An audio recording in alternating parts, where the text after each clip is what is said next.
ನನಗೇನು ಹೋಮ್ವರ್ಕ್ ಮಾಡ್ಕೊಳ್ಳೋದು ಗೊತ್ತು, ಆದ್ರೆ ನಿನಗ್ ಗೊತ್ತಿಲ್ಲದೆ ಇರೋ ಒಂದು ವಿಷಯ ಇದೆ, ಗೊತ್ತಾ?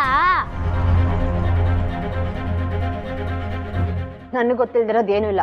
ಇನ್ನು ಆಡ್ತಿರೋದೆಲ್ಲ ನಾಟಕ ಅಂತ ನಂಗೆ ಚೆನ್ನಾಗಿ ಗೊತ್ತು. ಬೆಕ್ಕು ಕಣ್ಣು ಮುಚ್ಕೊಂಡು ಹಾಲು ಕುಡಿದ್ರೆ ಗೊತ್ತಾಗಲ್ಲ ಅಂತ ಅನ್ಕೊಂಡಿದ್ಯಾ? ಗೊತ್ತಾಗುತ್ತೆ ಗೊತ್ತಾಗುತ್ತೆ, ಆದ್ರೆ ಬೆಕ್ಕು ನಾನಲ್ಲ, ನಮ್ಮ ಪಪ್ಪ. ಏನೋ ಹೇಳ್ತಿದ್ದೆ ನೀನು? ನಿನಗೆ ಗೊತ್ತಾಗದೆ ಇರೋ ಹಾಗೆ ಸುಬ್ಬಮ್ಮನ ಮೀಟ್ ಮಾಡಬೇಕು ಅಂತಾನೆ ಪಪ್ಪ ಇವತ್ತಲ್ಲಿ ಹೋಗಿದ್ದು, ಗೊತ್ತಾ?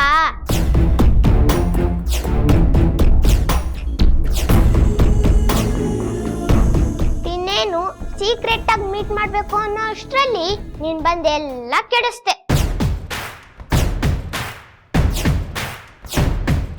ಸುಬ್ಬಮ್ಮನ ಮೀಟ್ ಮಾಡಕ್ಕಾಗ್ಲಿಲ್ಲ ಅಂತ ಪಪ್ಪ ಎಷ್ಟು ಫೀಲ್ ಮಾಡ್ಕೊಂಡ್ರು ಗೊತ್ತಾ? ಇನ್ನೇನು ಅಳದೊಂದೇ ಜನು ಈಸ್ ಲೈಂಗ್. ಈ ಟಿವಿ ಸೀರಿಯಲ್ ನೋಡಿ ಸುಳ್ಳು ಹೇಳೋದ್ ಕಲ್ತಿದ್ದಾನೆ. ಅಯ್ಯಯ್ಯೋ ಇಲ್ಲಪ್ಪ, ಸುಬ್ಬಮ್ಮ ಹೇಳಿದಾಳೆ ಯಾವತ್ತೂ ಸುಳ್ಳು ಹೇಳ್ಬಾರ್ದು ಅಂತ. ನಾನ್ ಸುಳ್ಳು ಹೇಳಲ್ಲಪ್ಪ.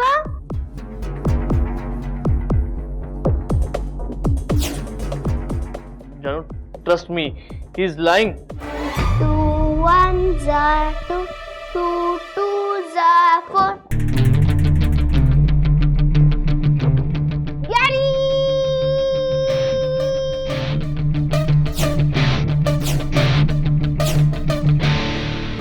ಆದ್ರೂ ನೀನ್ ಹಾಗೆ ಮಾಡಬಾರ್ದಾಗಿತ್ತು ಅರುಣ್.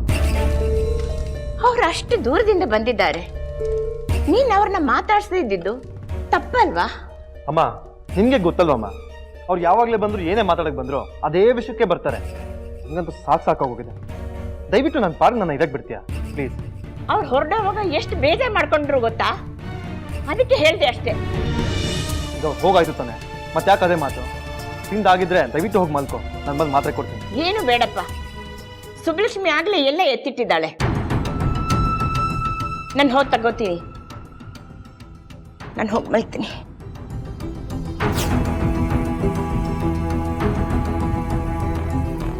ಸುಬ್ಲಕ್ಷ್ಮಿ ಅವರೇ, ನಿಮ್ದು ಊಟ ಆಯ್ತಾ? ಇಲ್ಲ ಸರ್, ನಂಗೆ ಹಸ್ವಾಗ್ತಿಲ್ಲ. ಹಸುವಿಲ್ಲ ಅಂತ ಹಾಗೆ ಮಲ್ಕೋತಾರೇನ್ರಿ? ದಯವಿಟ್ಟು ಹಣ್ಣಾದ್ರು ತಿಂದು ಮಲ್ಕೊಳ್ಳಿ. ಆಯ್ತು ಸರ್.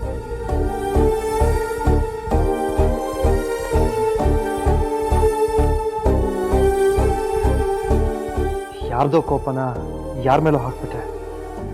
ಪಾಪ ಸುಬ್ಲಕ್ಷ್ಮಿ ಅವ್ರಿಗೆ ಬೇಜಾರಾಯ್ತೇನೋ